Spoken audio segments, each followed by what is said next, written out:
Ya, bismillah, assalamualaikum warahmatullahi wabarakatuh. Kembali lagi channel ini di bimbingan belajar Ar-Royan. Nah, di video kali ini kita akan melanjutkan bagian ke-9 dari pembahasan KSMMI Matematika Terintegrasi tahun 2022. Nah, di video kali ini kita akan bahas dari soal nomor 23 sampai dengan 25. Jadi ini adalah video terakhir untuk pembahasan KSMMI 2022 tingkat provinsinya. Nah, sebelum itu kalau misalkan kalian belum subscribe channel ini, subscribe dulu sekarang karena subscribe itu gratis dan juga sebagai dukungan kalian untuk mendukung channel ini agar lebih baik ke depannya. Oke, kita langsung saja mulai pembahasan dari soal nomor 23. Yuk kita baca dulu soalnya bersama-sama. Lahan perkebunan milik Pak Bani berbentuk segi 4 KLMN dengan luas daerah 320 meter persegi yang tampak seperti gambar berikut. Jadi ada di sebelah kiri atas. Pak Bani hendak menanam 38 pohon pisang di sekeliling lahannya dengan jarak yang sama. Jika diketahui KN sejajar LM, luas daerah segitiga KLO minimum, panjang KL sama dengan 16 meter, MN, NK, serta LO merupakan bilangan bulat, maka jarak setiap pohon pisang dalam meter sama dengan titik-titik. Nah, untuk menyelesaikan soal ini, tentunya kita akan menuliskan dulu apa saja yang diketahui dari soal ini ke dalam gambar yang ada di sebelah kiri atas. Kita mulai dari KL itu adalah 16 meter. Kemudian diketahui juga bahwa KN itu sejajar dengan ML. Jadi di sini KN sejajar ML. Apalagi nih yang kita ketahui? Diketahui juga luas daerah segitiga KLO itu minimum. Jadi minimum. Kemudian MN, NK, serta LO merupakan bilangan bulat. Yang mana saja itu ini bilangan bulat. Kemudian MN ini bilangan bulat. Kemudian NK itu bilangan bulat. Oke. Nah, ketiga ini dikatakan bilangan bulat. Otomatis yang di sini juga bilangan bulat ya, karena dia sejajar. Nah, selanjutnya kita fokus dulu di luas daerah segitiga KLO yang dikatakan minimum. Nah, karena ini segitiga KLO itu merupakan segitiga siku-siku juga karena memang benar ada siku-siku di sudut L, maka di sini untuk mendapatkan bilangan bulat yang seperti yang diminta oleh soalnya, maka sisi-sisi pada segitiga KLO ini merupakan sisi-sisi dengan menggunakan triple Pythagoras yang kita hafalkan biasanya. Maka itu yang bisa membantu kita untuk menentukan panjang LO dan KO. Nah, kita ingat bahwa triple Pythagoras mana yang sisi yang berada di antara yang panjang dan juga yang pendek itu yang memiliki kelipatan yang salah satunya adalah 16. Ternyata yang cocok itu adalah 3, 4, 5. Jadi 3, 4, 5 ini kan cocok. 4-nya itu berada di bagian tengah yang bukan merupakan pendek maupun yang panjangnya dari segitiga siku-siku. Nah, kita ingat untuk mendapatkan 16 ini, 4 ini tentunya dikalikan dengan 4 ya. Ini dikalikan dengan 4. Maka untuk mendapatkan panjang LO, yang LO kan yang pendek, berarti kita gunakan yang 3. Ini juga harusnya dikali dengan 4 untuk mendapatkan sisinya yaitu 12. Maka di sini adalah 12 meter LO.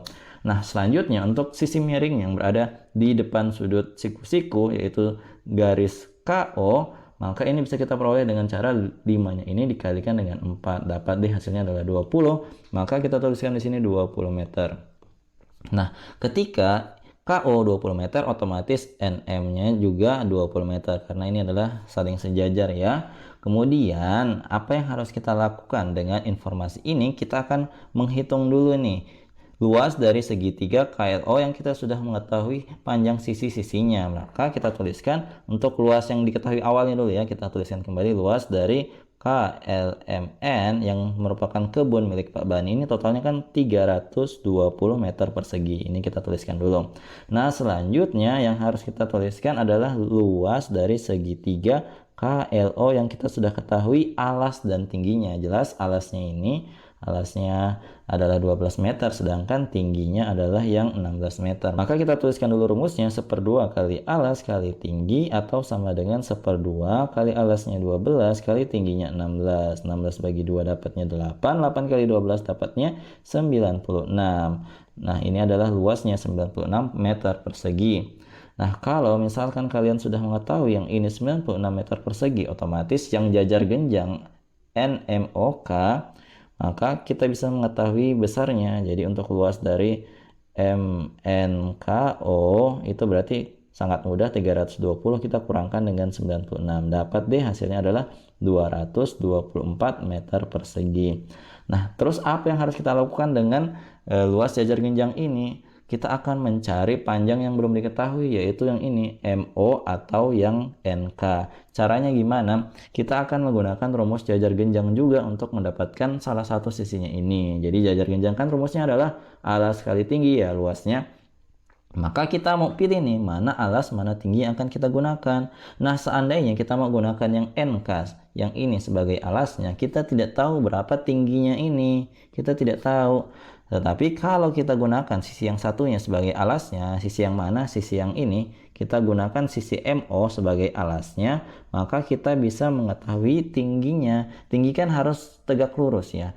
Nah, kalau kalian perhatikan di sini banyak sisi yang sejajar, otomatis kita ketika mau menarik garis yang tegak lurus di bagian sini dari alas menuju ke atas, maka ini bakal tegak lurus juga dengan ini KL. Ini harusnya tegak lurus juga, sehingga panjangnya juga harusnya sama. Kalau KL itu 16 meter, ini juga harusnya 16 meter. Maka kita sudah mengetahui tingginya. Maka sini kita ganti deh. Alasnya jadi MO, kemudian tingginya adalah 16. Kemudian ini sama dengan 224. Dapat deh, untuk mendapatkan MO otomatis 224 kita bagi dengan 16, dapat hasilnya adalah 14 meter. Nah, sekarang kita sudah mengetahui nih semua panjang sisi-sisi dari kebun milik Pak Bani. Nah, yang harus kita lakukan selanjutnya adalah kita akan menghitung keliling dari kebun milik Pak Bani yang berbentuk segi 4 ini. Jadi, untuk menentukan keliling sangat mudah ya. Kita jumlahkan semua sisi-sisi yang ada di luar dari segi 4 ini. Kita mulai dari MN. MN kan panjangnya 20, berarti 20. Tambah dengan MO 14, berarti jumlahkan dengan 14. Tambah lagi dengan LO 12. Tambah lagi dengan KL 16. Tambah dengan KN itu adalah 14. Jadi kita jumlahkan semua. Nah, setelah kita menjumlahkan semua sisi-sisinya ini, 20 tambah 14 tambah 12 tambah 16 tambah 14, maka kita akan memperoleh total kelilingnya adalah 76 meter. Nah, ingat bahwa Pak Bani hendak menanam 38 pohon pisang di sekeliling lahannya ini dengan jarak yang sama. Maka untuk memperoleh jarak dari tiap pohon pisang ini, caranya sangat mudah. Kita tinggal bagi saja 76 yang merupakan keliling tadi dengan banyaknya pohon yang mau ditanam. Dengan banyaknya pohon yang mau ditanam, yaitu 38, maka kita peroleh deh jawabannya adalah 2 meter antara pohon satu dan pohon satunya. Nah, kita tinggal ngecek deh mana pilihan jawaban yang kejadiannya ini dilaksanakan dengan tahunnya itu adalah 2 Hijriah yang sama dengan panjang jarak antara masing-masing pohon pada kebun Pak Bani ini ya. Ternyata di antara pilihan jawaban ini yang terjadi pada tahun 2 Hijriah itu adalah yang opsi A. Jadi ini perang Badar itu terjadinya pada tahun 2 Hijriah. Jadi jawaban yang tepat untuk soal ini adalah opsi A, yaitu tahun Hijriah terjadinya perang Badar. Semoga kalian paham ya. Kalau misalkan ada yang kalian kurang pahami terkait tentang penyelesaian soal ini, jangan malu-malu untuk komentar di bawah. Nah, sebelum kita mau melanjutkan ke pembahasan nomor 24 dan juga 25, ini Mimin akan bagikan rekomendasi buku KSM untuk kalian. Jadi kalau misalkan kalian pengen jadi juara tahun ini, tetapi belum ada buku pegangan untuk di rumah belajar mandiri maupun belajar bareng guru kalian, silahkan dicek rekomendasi buku KSM dari penerbit Timposi Indonesia. Jadi di sini buku-bukunya itu lengkap dari tingkat MI, MTS dan juga MA untuk seluruh pelajaran yang diujikan pada lomba kompetisi sains madrasah setiap tahunnya. Jadi tenang saja, pelajaran yang kalian ikuti itu semuanya ada buku panduannya masing-masing. Jadi buku belajarnya kalian, jangan lupa yang paling penting buku ini memiliki kelebihan, yaitu banyak soal-soal yang terintegrasi dengan agamanya. Jadi bukan soal olimpiade biasa. Kalau di buku yang lain itu biasanya cuma olimpiade biasa yang sering di OSN. Tapi untuk buku ini itu adalah buku yang memiliki soal olimpiade yang terintegrasi dengan agama yang tidak sedikit, banyak banget yang bisa kalian kerjakan dan kalian pelajari juga cara kerjanya di buku ini. Kalau misalkan kalian berminat, silahkan cek di kolom deskripsi ya. Oke, kita lanjut pembahasan untuk soal nomor 24. Tetapi sebelum itu, yuk kita baca dulu soalnya bersama-sama. Suatu kotak berisi bola-bola yang bertuliskan nama surah Al-Quran dari nomor urut 2 sampai dengan 26. Bola diambil satu demi satu secara acak tanpa pengembalian. Banyaknya pengembalian minimal yang harus dilakukan untuk memastikan mendapatkan 6 bola bertuliskan nama surah yang diturunkan di Mekah adalah titik-titik. Nah, untuk menyelesaikan soal ini, sini akan saya paparkan dulu. Ternyata ada 17 surah Makkiyah atau surah yang diturunkan itu di Mekah pada surat yang berada di urutan 2 sampai dengan 26 dalam Al-Qur'an, yaitu yang pertama adalah Al-An'am, yaitu Quran surah yang ke-6, selanjutnya surah Al-A'raf yaitu surat yang ke-7, kemudian surat Yunus pada surah yang ke-10, surah Hud yang 11, Yusuf surat ke-12, surah Ar-Ra'd pada surah ke-13, surah Ibrahim pada surah yang ke-14, surah Al-Hijr pada surah ke-15, An-Nahl yang ke-16, Al-Isra yang ke-17, Al-Kahfi yang ke-18, surah Maryam yang ke-19, Toha yang ke-20, surah Al-Anbiya ke-21 dan juga surah Al-Mu'minun dan juga surah Al-Furqan, dan yang terakhir adalah Asy-Syura pada surah yang ke-26. Sedangkan 8 sisanya adalah surah Al-Madaniyah yang merupakan surah yang diturunkan di Madinah gitu ya. Nah, karena yang ditanyakan di sini adalah banyaknya pengambilan minimal agar diambil atau diperoleh 6 bola bertuliskan nama surah yang diturunkan di Mekah yang telah kita sebutkan tadi ada 17 buah, maka kita akan mengambil pengambilan minimalnya itu sebanyak 8 tambah 6. 8-nya dari mana? 8-nya ini diambil dari banyaknya surah Al-Madaniyah yang merupakan tadi 25 kurang 17 ya.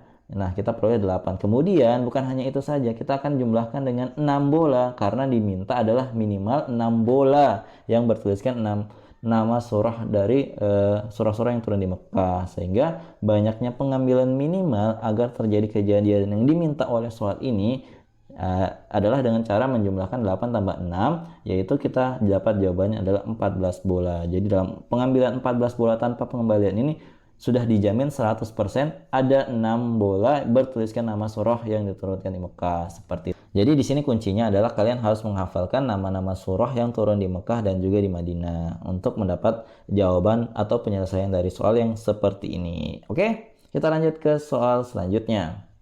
Nah, kita lanjut di soal nomor 25. Yuk kita baca dulu soal yang bersama-sama. Pak Wahyu ingin mengganti roda gerobaknya. Jika dia memilih roda dengan jari-jari 325 mm, maka banyaknya putaran roda naik sebesar X% dari sebelum diganti. Dengan X menyatakan banyaknya anak perempuan Nabi Muhammad SAW. Jari-jari roda gerobak pada awalnya adalah titik-titik milimeter. Nah, untuk menyelesaikan ini tentunya kita harus mengetahui dulu berapa sih banyaknya anak perempuan dari Nabi Muhammad SAW. Nah, ternyata Nabi Muhammad memiliki 4 orang putri, yaitu yang pertama adalah Zainab, kedua Fatimah, yang ketiga Ruqayyah, dan yang keempat adalah Ummi Kulsum. Sehingga nilai X yang dimaksud di soal ini adalah sama dengan 4. Nah, kemudian ini adalah perbandingan yang berbalik nilai yang dimaksud di soal ini, karena semakin kecil jari-jari roda, maka semakin banyak putaran roda yang dihasilkan. Misal, panjang jari-jari roda gerobak pada awalnya adalah R, maka dibuat tabel berikut ini. Berarti untuk yang jari-jari awal itu kan berarti 100% ya. Ketika jari-jarinya diubah menjadi 325 mm, maka persentase putarannya itu bertambah 4% menjadi 104%. Nah, selanjutnya gimana cara untuk menghitungnya? Nah, karena ini adalah perbandingan berbalik nilai, maka perhitungannya sangat sederhana. Coba perhatikan di sini, ketika jari-jarinya ini adalah jari-jari awal, maka persentasenya 100 kan. Maka di sini kita tuliskan. Kemudian ketika yang 325 itu sama dengan 104. Otomatis ketika berbalik nilai, cara kerjanya dikali lurus, R dikali 100, kemudian 325 dikali dengan 104. Maka di sini perhitungannya menjadi 100 R itu sama dengan 104 kali 325 gitu. Kemudian ini otomatis kalau ditanya R-nya saja, R-nya sama dengan 104 kali 325 dibagi dengan 100. Nah, ini kalau misalkan kita mau bagi dengan 25, ini bagi dengan 25, ini bagi 25, yang ini jadinya 4, maka di sini hasilnya adalah 13 ketika dibagi dengan 25. Nah, berarti untuk dapat jari-jarinya tinggal 104 kali 13 bagi 4. Maka di sini kita langsung saja mempersingkat waktu, hasilnya adalah 338 mm gitu ya. Maka jawaban dari soal ini adalah opsi yang C, yaitu 338 mm. Nah, jadi itu dia tadi pembahasan kita dari soal nomor 23 sampai dengan 25 untuk bagian terakhir pembahasan KSMMI Matematika Terintegrasi tahun 2022. Jadi kalau misalkan kalian penasaran mau mempelajari untuk tahun-tahun yang lainnya, silahkan cek playlist di channel kami ya. Oke, kalau misalkan kalian suka dengan video ini, jangan lupa like, share, and subscribe channel ini, dan jangan lupa nyalakan bel notifikasi untuk mendapatkan pemberitahuan lebih awal. Oke, sampai jumpa di video selanjutnya. Wassalamualaikum warahmatullahi wabarakatuh.